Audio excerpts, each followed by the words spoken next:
Déjà, je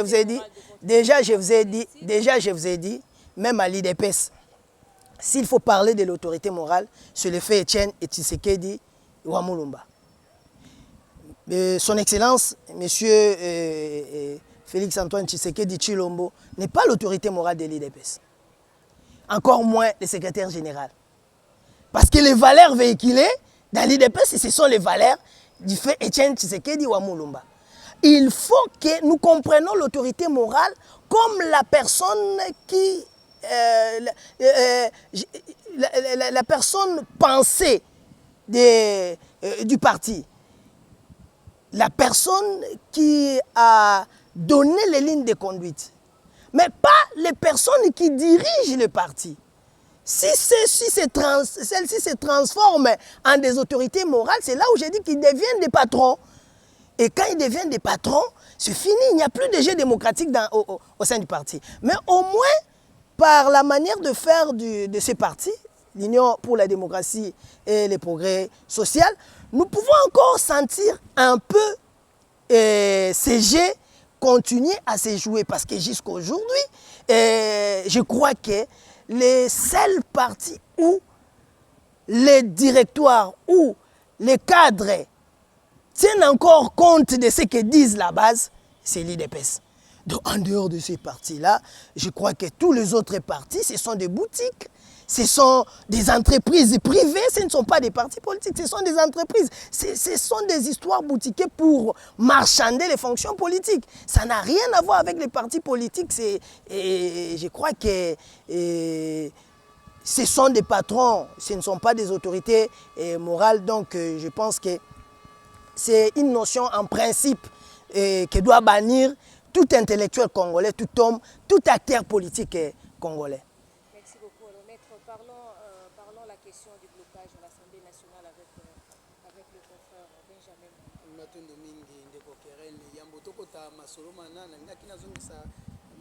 Maître na moi mutuna mi balekaka na mayema uti koleka wa ozokumisa mingi IDPS. Tandis que tout le monde qui yo lataki langi ya FDC. Masolongo eza nini? Na FDC to olingo kenende na IDPS oza kosenga déjà nzele pa na. Nazokumisa pe IDPS te.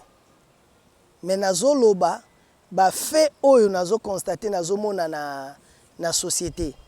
Parce que même na kati ya IDPS, moi mobulu ezali soki otali kaka lolenge ndeko Augustin Kabuya azotambola azoluka ko se comporter lokola autorité morale na ba parti mosusu wana.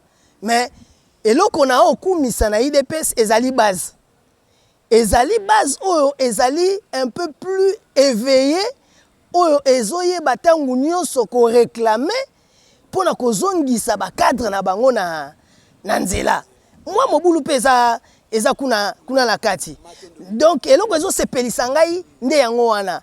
Sans koluka kokima oyo ngali ngomba na linginde même na kati ya lingomba na ngai ba militant tokoma na makanisi wana. Et si na partager yango na bandeko ebele ya FDC nazo yebisa bango ke na kati ya parti toki kozala na patron te.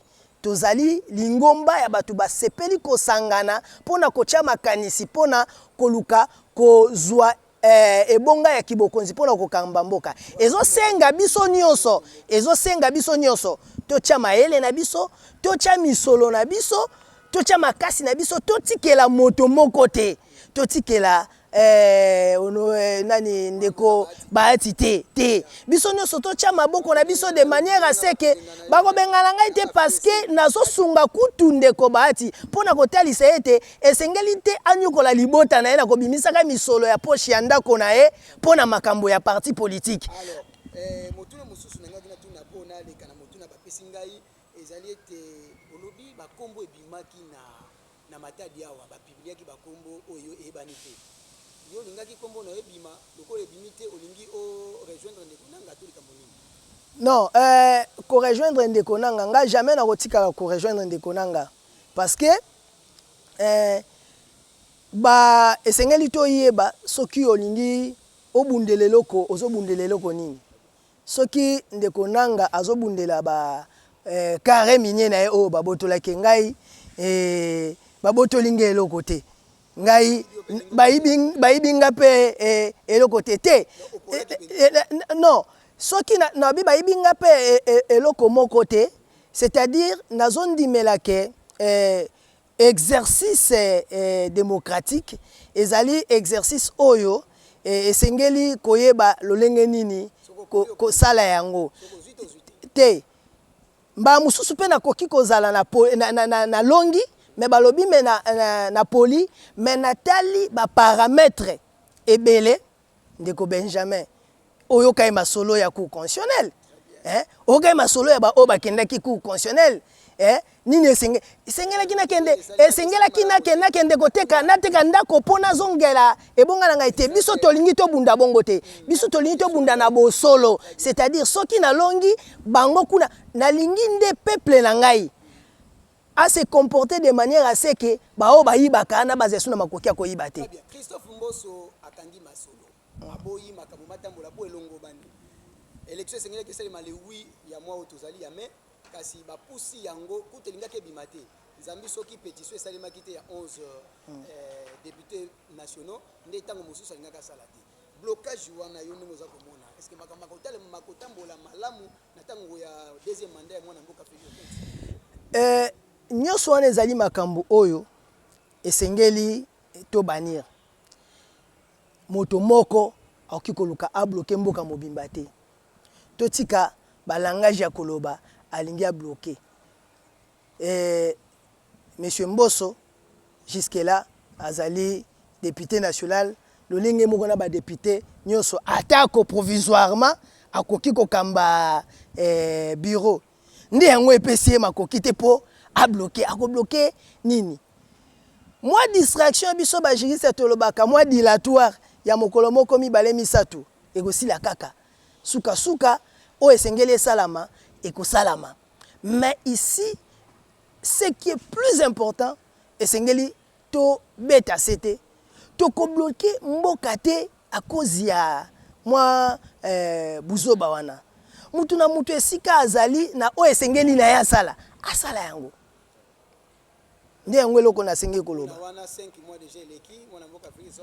Mais ça problème. Mais esengeli mon amboka mokonzi Félix Tshisekedi a comprendre que 5 mois au ici l'équipe biso to chango na mutu na e eza déjà bilan. Eza déjà kulobake atikali na 4 ans pe 7 mois.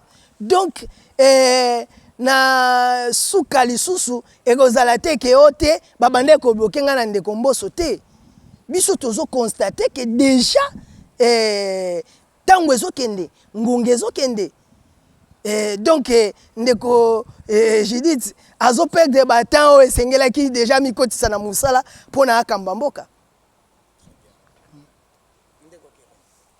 Maître, continuons d'aborder dans le sens de blocage le président de la République qui se sent menacé, il se sent bloqué pour bien servir la population, bien servir le Congolais. Il pense à la révision de la Constitution. Êtes-vous pour cette démarche? Moi, je crois, je ne parle pas là en tant que politicien. Je parle sous l'œil d'un juriste.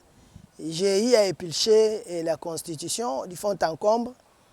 Je crois qu'il y a plusieurs dispositions qui nécessitent une révision constitutionnelle. Bien entendu, il y a certaines dispositions qui ont été verrouillées, que l'on ne pourra peut-être pas toucher. Et il y a des dispositions aussi qui ont été verrouillées, qui peuvent être touchées, mais il y a des conditions pour que celles-ci soient touchées, parce que nous savons que les dispositions qui sont verrouillées ne peuvent être touchées que par voie du référendum. Donc, une constitution, c'est un texte de loi qui peut être modifié. Ne trouvons pas en cela une malédiction de modifier la constitution. D'autant plus que nous savons que nous héritons d'une constitution qui a été presque taillée sur mesure par rapport à un individu. C'est là où, des fois, nous, juristes, et quand nous lisons les textes, nous plairons.